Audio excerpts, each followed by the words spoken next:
జగన్తో పాటుగా వైఎస్ఆర్ కాంగ్రెస్ పార్టీ శాసనసభ్యులు అసెంబ్లీకి హాజరు కాబోతున్నారు.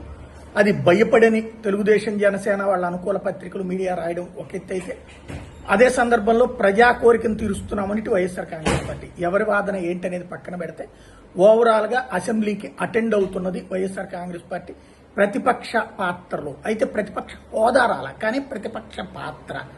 ఇదే సందర్భంలో నాకున్నటువంటి సమాచారం ప్రకారం అయితే అక్కడ జగన్మోహన్ రెడ్డితో పాటుగా రేపు శాసనసభ్యులందరూ అటెండ్ అవుతారు.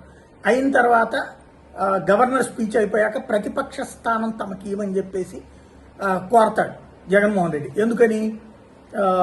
ఎవరు ప్రతిపక్షం లేదు కదా, మామూలుగా ఒక ఇద్దరు ముగ్గురు ప్రతిపక్షం అంటే అందులో ఎవరు ప్రధాన ప్రతిపక్షం అన్నటువంటి తేల్చాలి.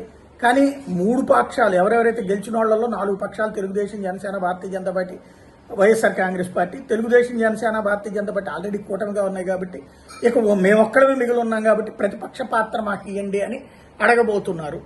అయితే అది అధికార పక్షం ఇవ్వదు, ఎందుకంటే వాళ్ళు సంప్రదాయం అనినే చెప్తారు.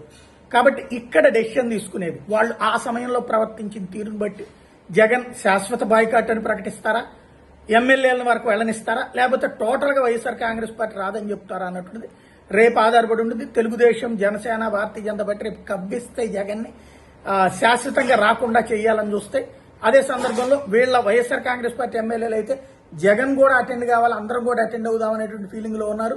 ఒకవేళ జగన్ అటెండ్ కాదలుచుకోకపోతే కనీసం తమనన్నా అలౌ చేయాలని ఫీల్ అవుతున్నారు. ఏం జరుగుతుందో చూద్దాం.